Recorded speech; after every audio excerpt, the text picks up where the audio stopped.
क्या आप चाहते हैं कि लाइफ में कभी न रहे पैसों की तंगी? कल्पना कीजिए, रात के 2 बजे अचानक घर में कोई इमरजेंसी आ जाती है। फोन बजता है, हॉस्पिटल जाना पड़ता है या नौकरी से जुड़ी कोई बुरी खबर सामने आ जाती है। उस पल इंसान की सबसे बड़ी ताकत उसका कॉन्फिडेंस नहीं, बल्कि उसकी तैयारी होती है। डर यहीं से शुरू होता है, क्योंकि कई परिवारों की जिंदगी बाहर से नॉर्मल दिखती है, लेकिन अंदर से उनकी पूरी फाइनेंशियल लाइफ सिर्फ एक सैलरी, एक क्रेडिट कार्ड या एक लोन अप्रूवल पर टिकी होती है। और जिज्ञासा यहीं पैदा होती है कि आखिर कुछ लोग मुश्किल समय में भी संभल कैसे जाते हैं, जबकि कुछ लोग छोटी सी परेशानी में भी कर्ज के जाल में फंस जाते हैं। पुराने समय में भारत के घरों में एक अलग संस्कृति थी। घर के किसी कोने में गुल्लक रखी होती थी, माँ के पास छोटी छोटी बचत होती थी और पिता हर खर्च से पहले 10 बार सोचते थे। उस दौर में इनकम बहुत बड़ी नहीं होती थी, लेकिन आदतें मजबूत होती थीं। लोग कमाते कम थे, पर खर्च सोच समझकर करते थे। जरूरत और दिखावे के बीच की लाइन साफ दिखाई देती थी। आज इनकम बढ़ी है, ऑप्शंस बढ़े हैं, ऑनलाइन शॉपिंग बढ़ी है, क्रेडिट कार्ड्स आसान हुए हैं और ईएमआई ने कई चीज़ों को अफोर्डेबल दिखाना शुरू कर दिया है। लेकिन असली सवाल ये है कि जो चीज़ आज अफोर्डेबल लग रही है, क्या वो सच में हमारे फ्यूचर को सेफ बना रही है या धीरे धीरे हमें पैसों की तंगी की तरफ धकेल रही है? पैसों की तंगी हमेशा कम इनकम की वजह से नहीं आती। कई बार अच्छी इनकम वाले लोग भी महीने के आखिर में खाली हाथ रह जाते हैं, क्योंकि मनी मैनेजमेंट की आदत नहीं बनती। एक व्यक्ति हर महीने 30,000 कमाकर भी बचत कर सकता है और दूसरा व्यक्ति 1 लाख कमाकर भी परेशान रह सकता है। फर्क इनकम का नहीं, बिहेवियर का होता है। सबसे पहले समझना जरूरी है कि पैसा सिर्फ कमाने की चीज नहीं है। पैसा संभालने की चीज है, बढ़ाने की चीज है और सही समय पर सही जगह इस्तेमाल करने की चीज है। अगर आप चाहते हैं कि लाइफ में कभी पैसों की बहुत बड़ी तंगी ना आए, तो शुरुआत किसी कॉम्प्लेक्स इन्वेस्टमेंट से नहीं, बल्कि बेसिक डिसिप्लिन से करनी होगी। पहला कदम है इमरजेंसी फंड। ये कोई लग्जरी नहीं है, ये आपकी फाइनेंशियल लाइफ का हेलमेट है। एक्सीडेंट कब होगा ये पता नहीं होता, लेकिन हेलमेट पहले से पहना जाता है। इमरजेंसी फंड का मतलब है ऐसा पैसा जो बुरे समय में तुरंत काम आए। जॉब लॉस, बीमारी, बिजनेस स्लोडाउन, घर की रिपेयर या अचानक ट्रैवल, इन सब में यही फंड आपकी मदद करता है। आमतौर पर अपनी 6 महीने की जरूरी मंथली एक्सपेंसेस के बराबर इमरजेंसी फंड रखना एक प्रैक्टिकल रूल माना जाता है। ये पैसा रिस्की इन्वेस्टमेंट में नहीं, बल्कि आसानी से मिलने वाली जगह पर होना चाहिए। कई लोग सोचते हैं कि बचत तो इन्वेस्टमेंट में है, फिर अलग इमरजेंसी फंड की क्या जरूरत है। लेकिन मार्केट खराब हो, पॉलिसी लॉक इन में हो या एसेट बेचने में टाइम लगे, तब कैश ही काम आता है। इमरजेंसी फंड इंसान को पैनिक डिसीजन लेने से बचाता है। यही फंड आपको क्रेडिट कार्ड के महंगे ब्याज, पर्सनल लोन और रिश्तेदारों के सामने हाथ फैलाने से रोकता है। दूसरी बड़ी गलती लोग हेल्थ इंश्योरेंस को इग्नोर करके करते हैं। जब तक घर में बीमारी नहीं आती, तब तक इंश्योरेंस प्रीमियम खर्च लगता है, लेकिन हॉस्पिटल बिल आने के बाद वही प्रीमियम बहुत छोटा दिखने लगता है। भारत में इलाज का खर्च लगातार परिवारों पर प्रेशर डालता है। नेशनल हेल्थ अकाउंट्स के अनुसार out of pocket health expenditure का शेयर पहले से कम हुआ है, लेकिन फिर भी परिवारों को अपनी जेब से बड़ी रकम खर्च करनी पड़ती है। इसलिए हेल्थ इंश्योरेंस को इनकम बचाने वाला टूल नहीं, बल्कि सेविंग्स बचाने वाला शील्ड समझिए। बीमारी सिर्फ बॉडी को नहीं, कई बार पूरे फैमिली बजट को हिला देती है। अगर आप जॉब करते हैं और कंपनी हेल्थ कवर देती है, तब भी पूरी तरह उसी पर डिपेंडेंट मत रहिए। जॉब बदलने, जॉब जाने या कवर कम होने पर परिवार रिस्क में आ सकता है। Family floater health policy, parents के लिए सेपरेट कवर और पॉलिसी की एक्सक्लूजन समझना बहुत जरूरी है। सिर्फ प्रीमियम देखकर पॉलिसी लेना वैसा ही है जैसे सिर्फ पेंट देखकर घर खरीद लेना। इसके साथ टर्म इंश्योरेंस भी जरूरी है, खासकर अगर परिवार आपकी इनकम पर डिपेंडेंट है। टर्म प्लान इन्वेस्टमेंट नहीं होता, ये प्रोटेक्शन होता है।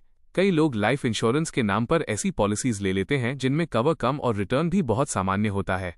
परिवार की सुरक्षा के लिए सिंपल टर्म कवर ज्यादा साफ और प्रैक्टिकल ऑप्शन हो सकता है। तीसरा कदम है बजट बनाना। बजट का नाम सुनते ही कई लोगों को लगता है कि अब लाइफ बोरिंग हो जाएगी, लेकिन सच ये है कि बजट फ्रीडम छीनता नहीं, फ्रीडम देता है। बजट बताता है कि आपका पैसा कहाँ जा रहा है। जब तक आप खर्च को लिखते नहीं, तब तक आपको लगता रहता है कि पैसा अपने आप गायब हो गया। एक सिंपल डायरी, मोबाइल नोट या स्प्रेडशीट से शुरुआत की जा सकती है। इनकम कितनी आई, जरूरी खर्च कितना हुआ, ईएमआई कितनी गई और फालतू खर्च कहाँ हुआ, बस इतना ट्रैक करना काफी है। बजट बनाने का मकसद खुद को पनिश करना नहीं है। मकसद ये समझना है कि कौन सा खर्च लाइफ इंप्रूव कर रहा है और कौन सा खर्च सिर्फ कुछ मिनट की खुशी देकर भविष्य कमजोर कर रहा है। नई पीढ़ी के सामने सबसे बड़ा ट्रैप लाइफस्टाइल इन्फ्लेशन है। सैलरी बढ़ते ही फोन अपग्रेड, बाहर खाना, ब्रांडेड शॉपिंग, सब्सक्रिप्शन और ट्रैवल बढ़ जाता है। इनकम बढ़ना अच्छी बात है, लेकिन अगर हर इंक्रीमेंट लाइफस्टाइल में ही चला गया तो वेल्थ कभी बिल्ड नहीं होगी। अमीर बनने की शुरुआत सैलरी से नहीं, सेविंग रेट से होती है।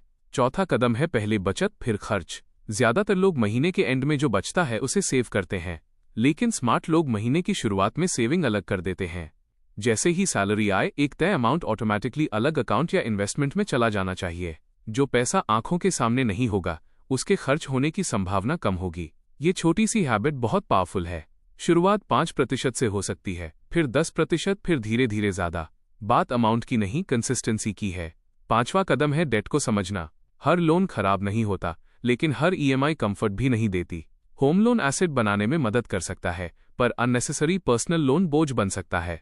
क्रेडिट कार्ड सबसे खतरनाक तब बनता है जब उसे फ्री मनी समझ लिया जाता है। क्रेडिट कार्ड सुविधा है, इनकम नहीं। अगर बिल पूरा पे नहीं हुआ तो ब्याज आपकी मेहनत को खा सकता है। कई लोग सेल देखकर खरीदते हैं, जरूरत देखकर नहीं। 50% डिस्काउंट पर खरीदी गई नॉन नीडेड चीज भी 100% वेस्ट हो सकती है।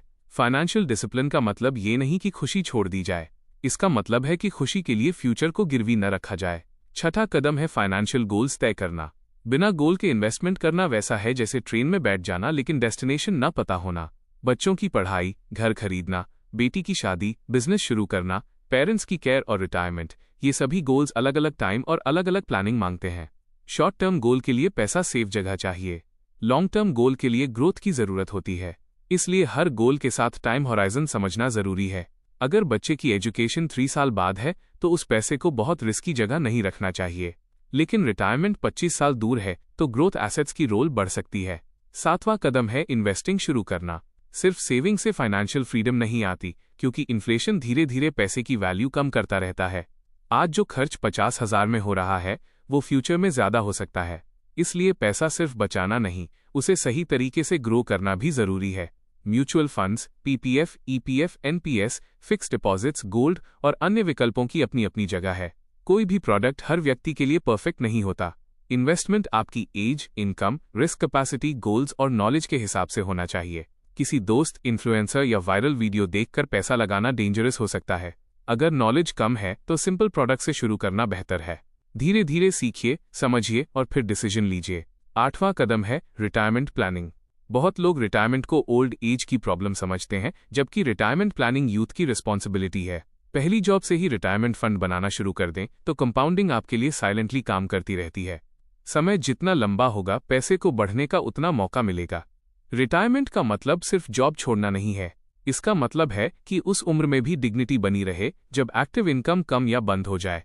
कई लोग बच्चों को अपनी रिटायरमेंट प्लान बना लेते हैं, लेकिन बदलते समय में बच्चों पर पूरी तरह डिपेंड होना इमोशनल और फाइनेंशियल दोनों तरह से रिस्की हो सकता है। 9वां कदम है फैमिली को फाइनेंशियल डिस्कशन में शामिल करना। घर में पैसा सिर्फ एक व्यक्ति की रिस्पॉन्सिबिलिटी नहीं होना चाहिए। स्पाउस को bank accounts, insurance policies, nominees, passwords की बेसिक जानकारी होनी चाहिए। इमरजेंसी में इन्फॉर्मेशन न मिलना भी बड़ी प्रॉब्लम बन सकता है।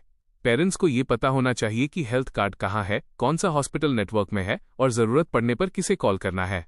10वां कदम है डॉक्यूमेंट्स को सही रखना। Aadhaar redacted, PAN, insurance papers, bank details, nominee records, loan documents और इन्वेस्टमेंट स्टेटमेंट्स अपडेटेड होने चाहिए।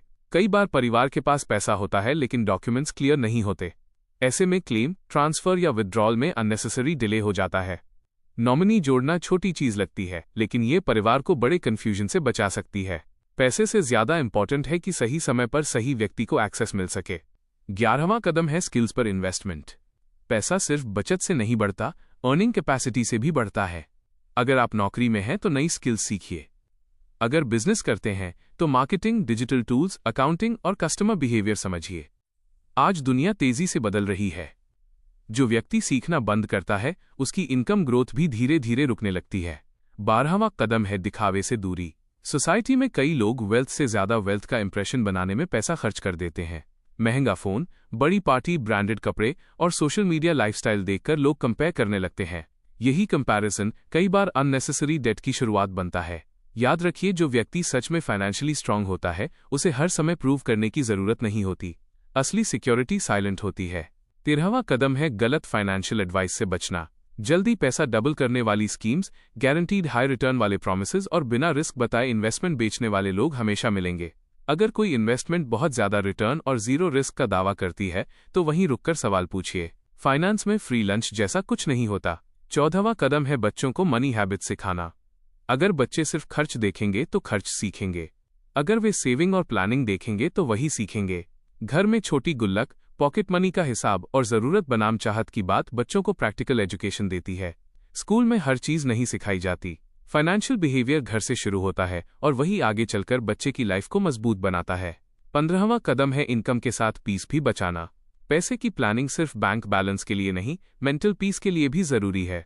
जब इमरजेंसी फंड होता है, इंश्योरेंस होता है, बजट होता है और गोल्स क्लियर होते हैं तो इंसान छोटी समस्या में टूटता नहीं है। वो डर के बजाय डिसीजन लेता है। वह पैनिक में एसेट नहीं बेचता। वो मजबूरी में महंगा लोन नहीं उठाता। गरीबी से दूर रहने का मतलब ये नहीं कि लाइफ में कभी प्रॉब्लम नहीं आएगी। मतलब ये है कि प्रॉब्लम आएगी, लेकिन वो आपको पूरी तरह हिला नहीं पाएगी। फाइनेंशियल प्लानिंग कोई एक दिन का काम नहीं है। ये रोज की छोटी चॉइसेस का रिजल्ट है। आज कॉफी पर खर्च करना गलत नहीं है, लेकिन हर छोटी खुशी के लिए फ्यूचर सैक्रिफाइस करना गलत है। आज शॉपिंग करना गलत नहीं है, लेकिन बिना जरूरत ईएमआई बनाना डेंजरस है। आज एंजॉय करना जरूरी है, लेकिन टुमारो को अंधेरे में छोड़कर एंजॉय करना समझदारी नहीं है। अगर आप आज से सिर्फ 5 चीजें शुरू कर दें तो आपकी फाइनेंशियल लाइफ बदल सकती है। Emergency fund, insurance, budget, goals और रिटायरमेंट प्लानिंग। इन 5 आदतों में कोई ग्लैमर नहीं है, लेकिन यही रियल प्रोटेक्शन देती हैं। यही फैमिली को क्राइसिस में संभालती हैं। यही आदतें मिडिल क्लास इंसान को धीरे धीरे फाइनेंशियली कॉन्फिडेंट बनाती हैं। पैसा अचानक नहीं रुकता। पैसा स्लोली लीक होता है, छोटे खर्चों से, गलत लोन से, लेट प्लानिंग से और बिना सोचे हुए डिसीजन से। इसलिए आज ही अपनी फाइनेंशियल लाइफ का एक ऑनेस्ट चेक कीजिए। आपकी इनकम कितनी है, खर्च कितना है, डेट कितना है और बचत कितनी है। अगर आंसर देखकर थोड़ी घबराहट होती है तो घबराइए मत। यही अवेयरनेस बदलाव की शुरुआत है। हर मजबूत फाइनेंशियल जर्नी एक छोटे स्टेप से शुरू होती है। कोई भी व्यक्ति परफेक्ट प्लानिंग के साथ पैदा नहीं होता, लेकिन जो व्यक्ति सीखता है, लिखता है, ट्रैक करता है और अपने पैसे को रिस्पेक्ट देता है, वही धीरे धीरे तंगी से दूर निकलता है। आखिर में सवाल सिर्फ इतना है कि आप अपनी मेहनत की कमाई को बिना दिशा के बहने देंगे या उसे अपने फ्यूचर की सुरक्षा में बदलेंगे। क्योंकि पैसा कमाना जरूरी है, लेकिन पैसे को संभालना उससे भी ज्यादा जरूरी है। और अगर आज आपने सही आदतें शुरू कर दी तो कल जब मुश्किल समय दरवाजे पर आएगा, आप डरकर नहीं, तैयारी के साथ उसका सामना करेंगे। अगर इस वीडियो ने आपको कुछ नया सिखाया है या आपको लगता है कि ये जानकारी और लोगों तक भी पहुंचनी चाहिए, तो वीडियो को लाइक और शेयर करना न भूलें। आपकी एक छोटी सी शेयरिंग किसी और के लिए बड़ी और काम की जानकारी बन सकती है। अगर इस विषय से जुड़ा कोई सवाल आपके मन में है या आप अपनी राय हमारे साथ साझा करना चाहते हैं, तो कमेंट बॉक्स में जरूर लिखें।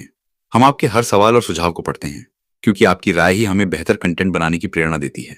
और अगर आप चाहते हैं कि आगे भी आपको बिजनेस, अर्थव्यवस्था और दुनिया से जुड़ी ऐसी ही दिलचस्प और भरोसेमंद जानकारी सबसे पहले मिलती रहे, तो हमारे चैनल जीआरटी बिजनेस को सब्सक्राइब करना न भूलें और साथ ही बेल आइकन जरूर दबाएं, ताकि हमारे हर नए वीडियो का नोटिफिकेशन सीधे आप तक पहुंच सके।